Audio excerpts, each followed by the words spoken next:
and welcome to Feed Me Vegan. I'm Chelsea and I have a very special guest today that I'm really excited about. But before I introduce him, I just want to say that Feed Me Vegan is a project of the Animal Rights Coalition, a grassroots animal advocacy group here in Minneapolis. And this is part of our Vegan University program where we show vegan cooking as affordable and fun and delicious and basically all around awesome. So I've got Colin here. Colin, I'm going to let you kind of tell us what you're all about, but we're super excited to have him on the show today. We like to support area vegan businesses and just help them get on their feet. So let's hear about it.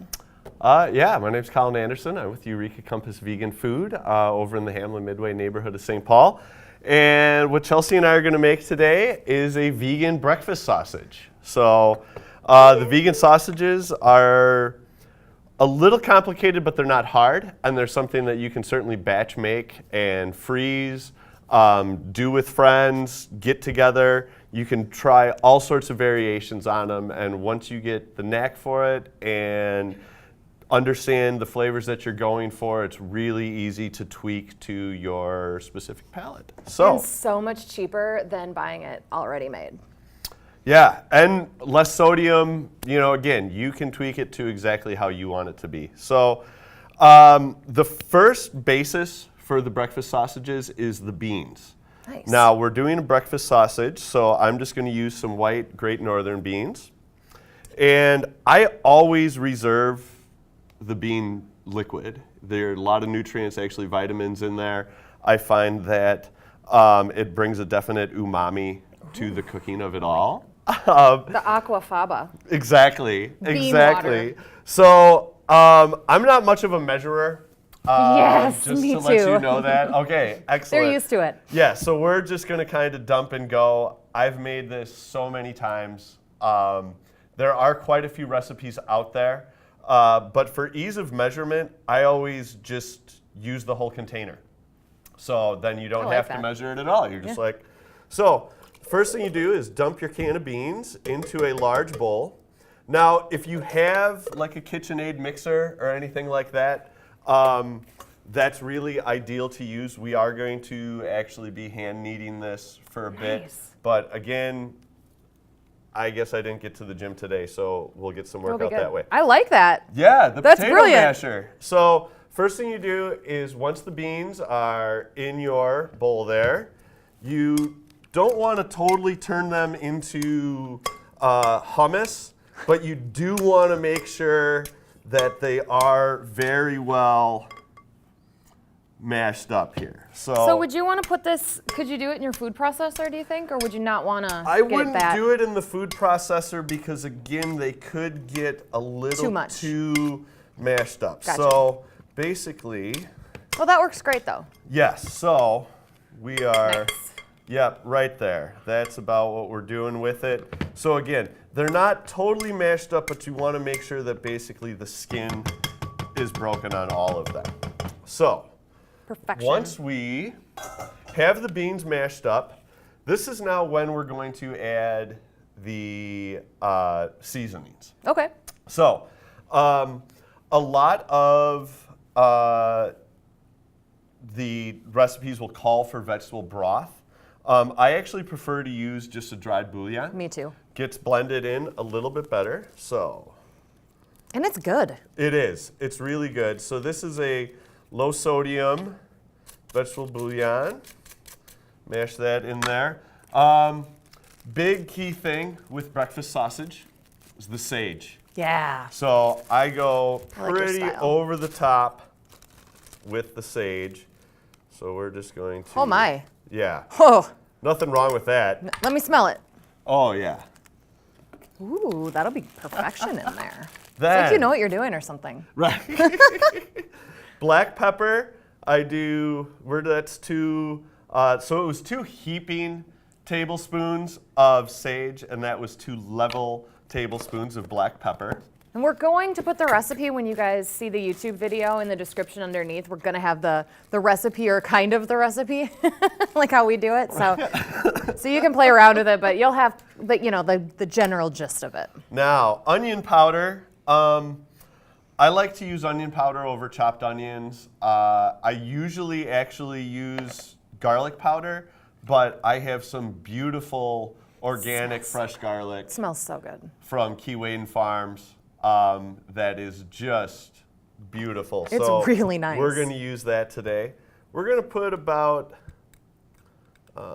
roughly a half a tablespoon of Humidity, it's always a joy. humidity. There we go. You know, I like to use onion powder too because I think that it gives a smoother texture than if you use, you know, fresh onion.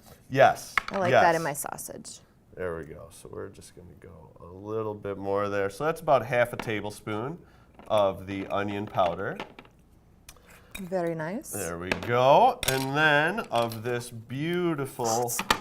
So what I really love this time of year is you can get the fresh, uncured garlic. And What does that mean? Well, it means that they basically haven't hung it out to dry in the barn. Oh, gotcha. So the big thing that happens is that the skin Look peels at that, off comes right off. super easy. Nice. Super, super easy. Look at this beautiful giant, I almost just said a swear word. Right. Look at this huge clove of garlic. This is amazing. Yeah. So this is from outside of, yes, yes. I'm so happy. This is the real deal there.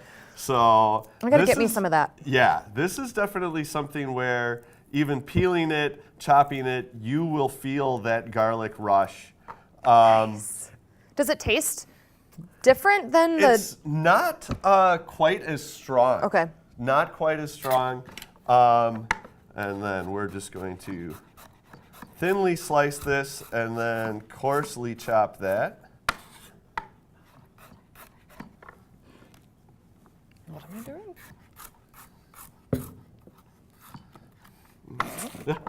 You know, Chelsea, if Technical you actually difficulties. wanted to start just mixing that Oh, yeah. up Can I and- use this? Yes, Okay. certainly. And really just get that vegetable Ooh. bouillon mixed in there. Smells good. So, That's a lot of spices. I'm jazzed about this. I'm jazzed about it. So tell us while you're chopping that about Eureka. Tell us about all the cool things you're doing with it. What all the, because it's neat. You're like trying to do this thing where it's organic food, it's in a Yeah. great neighborhood, you're trying to make it a community space, all that stuff. Tell us about it. Yeah, it's basically, it's a farm-to-table vegan organic restaurant. Yeah. In the Hamlin Midway, it's only about 4 blocks from where I live, and it's definitely a mission-driven endeavor where what we're trying to do is make organic, scratch-produced vegan food as affordable and as accessible to everyone. And it's affordable. It's awesome. I love that. Yeah, and I mean, a lot of that comes from just doing it on my own. Yeah. Is not having the employees to pay, not having the basically a lot of the other expenses that come around having employees or a big fancy restaurant. Make it easy to offer that food at, 2 people can come in, get 2 entrees, 2 salads, and 2 drinks for right around $12. Yeah. And it's I think it's a great space, and the neighborhood is really cute, and I hope people come out and see it. Yeah, it's going really well right now, and Oh yeah. I'm excited there's for your it. there's your broth cube. There we go. Gotta get it good. So, while Chelsea's mixing that up, what I like about putting the spices in now with the beans is it really helps to get that evenly dispersed in the liquid. And the So- flavors can marry each other. In Yes. There. Aw. Yeah, they're So cute. so happy. They're so happy. All right, now, again, I'm not much of a salt person, so what I'm going to do... It's never going to work between us, Colin. It's just never. Colin's wife is happy to hear that. Doesn't make much difference since we're about to dump a whole bunch of wheat gluten into it, but I do prefer the gluten-free tamari over regular soy sauce. You're so fancy. And what we're going to put in here...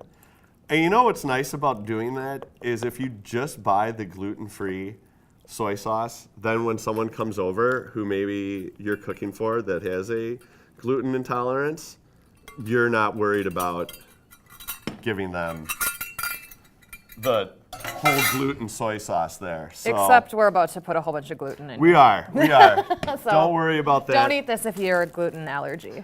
If anybody has ever done vegan cooking, I'm sure that you know all about this stuff. It's the absolute magic. Nutritional yeast, buy it in bulk. Just go and get it in bulk. It's so much less expensive. It keeps forever. If you maybe have a container that you bought already at home, once that's empty, just keep it, go fill it up with the bulk stuff. But have this on hand, and it is, again, bringing a little bit of that umami. So we are going to put 3 pretty good sized, oh, we're gonna do 4. Let's do 4. I want to tell you a nooch story. I'd love to hear it. So my kids have been vegan since birth, and one Little is vegans. One is vegans. One is 6 and one is 3, and they love nooch. And we have it on popcorn a lot because popcorn is their favorite thing ever. And the other day I ran out of nooch, which is like the tragedy of epic proportion, right? Like if you're a vegan and you run out of nooch, it's terrible. And so I gave them popcorn with just salt, and they brought the bowls back to me, and they're like, "Mommy, nooch, this needs nooch." They just kept asking me for nooch. It was the cutest thing I'd ever heard. So there we go. get yourself some. So with the wheat gluten, now that Chelsea has this very beautifully mixed up and the flavors are marrying together wonderfully, I'm good at stuff. is I just sort of add, as we're going along, do we have water? We can get some. Let's get like just a cup of water. Okay. Real quick. I'm gonna run and grab some. There we go. So, just using the veggie bouillon cube, you do want to then be prepared to substitute the liquid that the veg broth would be. But this again is still mixing it before you add that. Does a great job of just letting the seasoning get evenly mixed throughout everything there. And you're probably noticing if you've made sausages before that I have not added any oil. So big thing with making these sausages, and anytime that you're emulating a animal flesh product, is really trying to chemically and physically mimic what animal flesh is. So basically what we're going to do is once we have a nice dough going here, and I'm going to put that to the camera there. So still pretty. Water. Oh, it smells really good. Yes. So Do you talk about where you can find that Vital Wheat Gluten and? Vital Wheat Gluten, so you can get it at pretty much any major grocery store, supermarket. The co-ops will have it in bulk. There's actually a very local whole grain milling company, does an all organic wheat gluten. Nice. So at this point, to again mimic actual animal flesh where the fat will be marbled through it, and then especially with sausages where they've ground that up. At this point, while I have, again, a very dry dough there, and I am just going to... This is really neat. I've never done this before. I've never put some solid fat in there. We're looking at roughly, that was about 1/3 of a cup.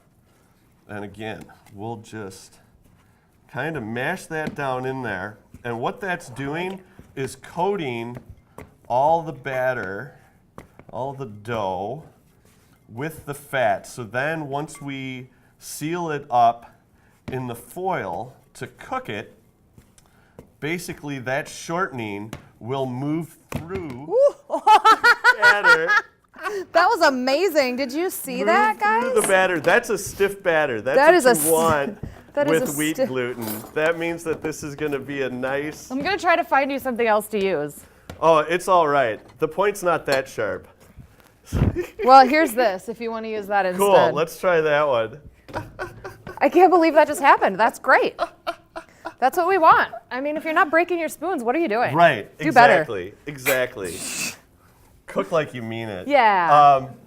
So here we are very much starting to get just a nice fatty looking dough there. Very nice. And That's what you want in sausage. You want it to be fatty. yep, so we're going to add a little bit of liquid there. That was almost that whole cup. I'm going to reserve some of that because we are still going to add, again, more wheat gluten here.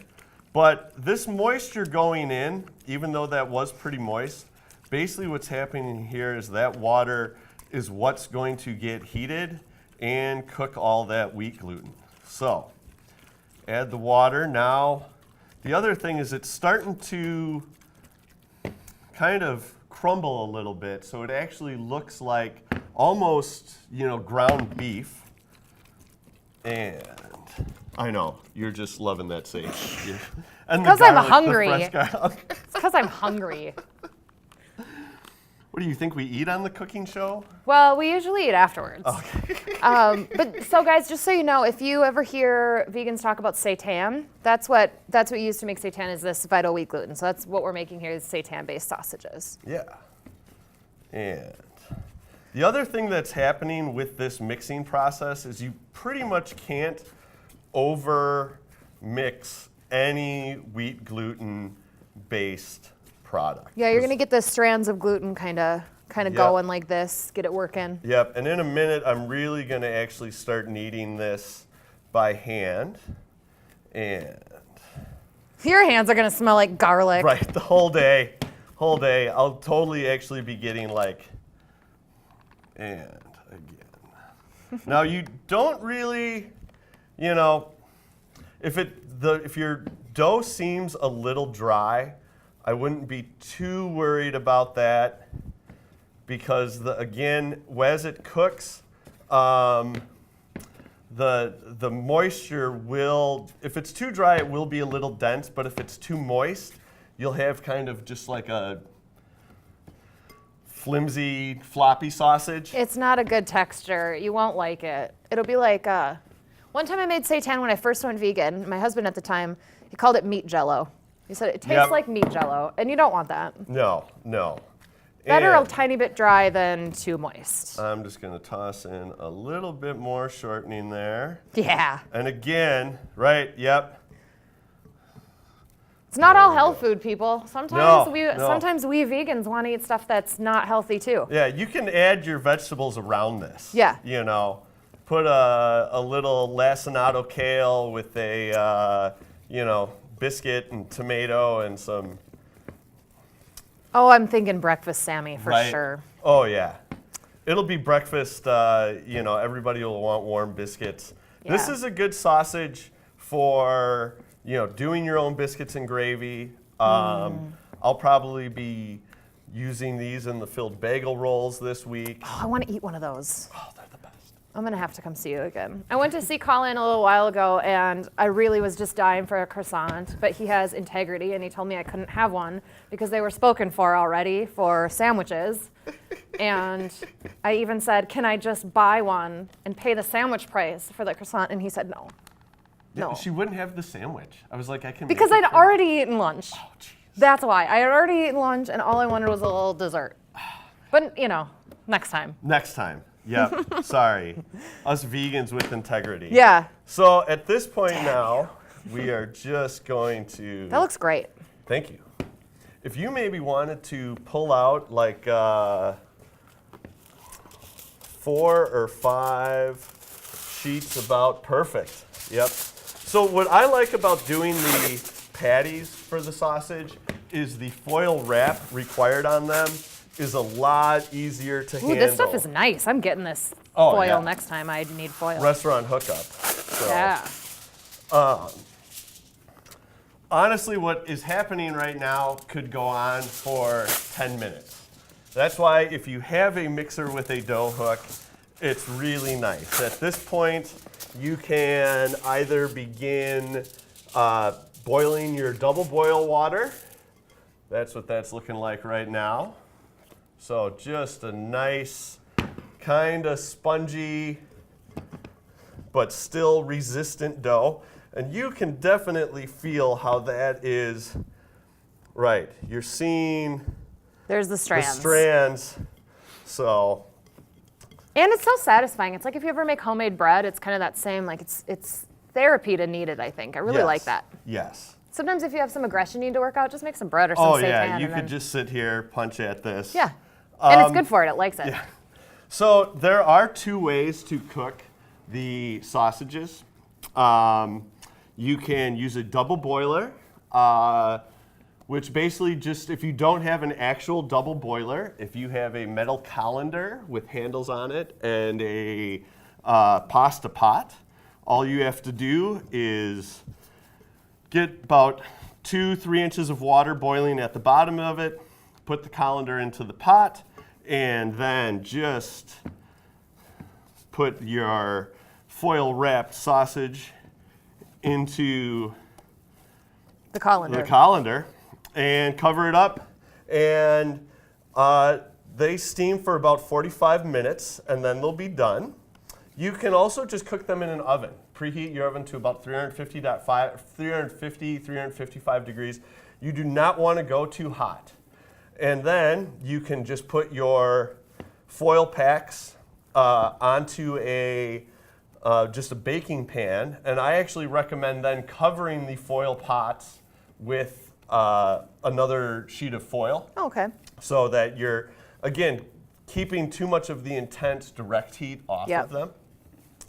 If you have a rice cooker, Instant Pot. Instant Pot, you can put these right into the rice cooker and set it for 45 minutes and they will be perfect. I tell you what, I make my sausages, like my Italian sausage and my bratwurst and stuff in my Instant Pot now every time because it's, if you're just steaming on your stove, it can take 45 minutes, but in your Instant Pot, it's like 20 minutes. Yeah. And it's still that indirect, that steam. It's steaming it, so it's not, it's great. I love that thing. So I don't want these to be too dense. Ooh, look at that. Yep. Looks like sausage. Here we go. Good job. Smells like sausage. It smells like sausage, it does. So the big thing that you want to be looking for at this point is it's not sticking to my fingers. So we know that there's enough oil in it. We know that it's not, it's feeling moist, it's spongy. Right, we're getting the strands there, so we know we've agitated it enough. I could probably knead it a little while longer, but again, basically what will happen is as this cooks now, it will just sort of fluff up a little bit. And this is the next area where you can, kind of tweak it to your preferences. So what's great about doing the patties over the links is that the way that you're sealing it in the foil is super easy. So we just have that right there, put it just on one half, fold it over. Oh, it's so much easier. Yep. That's then brilliant. Just roll in one side, roll in the other side, fold in the front right there. And now I haven't made this too tight, so I don't want it to be too dense of a sausage. So now this will actually fill in all this area there as it cooks. And if you want to have a really dense sausage, like let's say you're trying to do a salami or a pepperoni style, just make it real tight. Make it real tight. So, but that right there, fold it over just a little bit more. And it's cool, however you wrap it, it will snap into that kind of shape too. Yep. So like if you're making a log and you make it really, you don't have to worry about making it perfect when you're shaping it because it will just, it's awesome. Yeah. It just kind of. And so this is, again, you can sit here and I would not recommend, when you're at this point, cook them. Once they're cooked and they're good to go, you can take them right in their foil packs and put them right into your freezer. And then you just have them at the ready. What's really nice is, again, you can, at this point, agitate them a little bit more, just mash them up a little bit. This one's going to be nice and big. And you can't really over knead them. you can't. You cannot. So, and then we roll it up. I have one more. And roll it up. Roll it up. Last one. There we go. The last one. All right. So now we have all these beautiful little sausage packets right here. And just give everything just a nice tight squeeze. You want to make sure that none of the air is escaping or any of the moisture is escaping from there. Sometimes you can have them blow up in your oven, and then what's really funny about that is I've had like, what it ends up being is like a meat flavored bread. Yeah. Because it's not, you know, the pressure isn't staying in here to keep its shape, so it kind of just blows up and turns into a loaf kind of situation. And you don't really want that. You don't really want a meat flavored bread. And you have that one, especially if you've rolled it up like a sausage. Yeah. And it will come out in the middle, and you'll just have this one really crispy edge to it. Yeah. So make it, make it tight. So at this point, again, if you're just going to do it in the oven, which is totally fine, you would basically just lay them flat on a baking sheet. And Oh, it smells good in here. yeah, lay them flat on a baking sheet. Cover that sheet with another layer of foil. 350 degree oven. Again, I would set a timer for 30 minutes. Check them. If you look at these right now, you can press in and it dimples. You'll know that they're done when they don't dimple. So, Nice. you know, that's the easiest way to do it. Do you find that you should let them cool all the way in the foil pack? Yes. Okay, that's what I always do That is too. great tip. Yeah, letting them cool all the way in the foil pack, a couple things happen with that. They're less likely to stick to the foil if you maybe didn't get the oil right. They also will firm up and have a better texture later on when you reheat them. The most important thing to know about all of this sausage is there's really no right or wrong recipe. What you want to do is you want to find what's right for your palate, experiment with it. Ooh, like crushed red pepper you could put in there and make it like a spicier. Yep. The beans, if you're doing something like an Italian sausage, I would use a kidney bean or a red bean. If you're doing, maybe want to try like a little chorizo, try a black bean. You That's know, brilliant. anything like that. But again, just keep at it, keep trying, and find what works for you. When you guys see this video on YouTube, we're going to have a picture of what Colin's going to be doing with it, and we're going to, he thinks it's going to go, what'd you say, a bagel roll? Bagel roll, yeah, I'm going to put them into the roasted veggie bagel rolls. So check out Eureka Compass Vegan Food, guys. It's a great space, and Colin's trying to make a lot of great things happen. We're going to post a link to his Kickstarter when we post this episode so you can contribute to vegan food coming to the Hamlin Midway neighborhood. And the greater Twin Cities. And the greater Everybody. Twin Cities. Everyone, vegan food for everyone. Come to my neighborhood. Do it. Thanks for tuning in today, guys. We'll see you next time. Side 5. What side? Oh. I want to do the windmill 5. Oh, yeah. Right? Oh, totally. How do you, right? Like that? Oh. Oh, almost Really, had it. really Let's bad. try one more. Okay. One more. Yeah. Yes.